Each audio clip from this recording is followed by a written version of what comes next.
O que a moça foi fazer na casa dos outros? Não sei. Você não sabe? Então, foi fazer um bolo para o homem, porque o homem era pobre, né?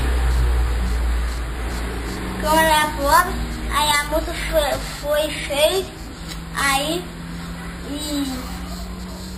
os dois, né? E a mulher, né?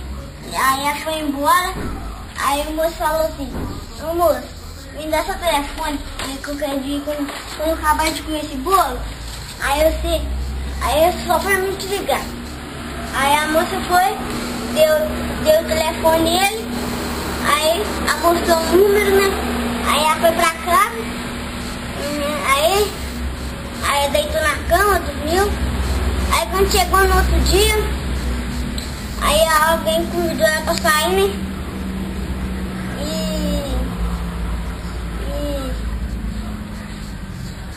Esqueci a outra frase.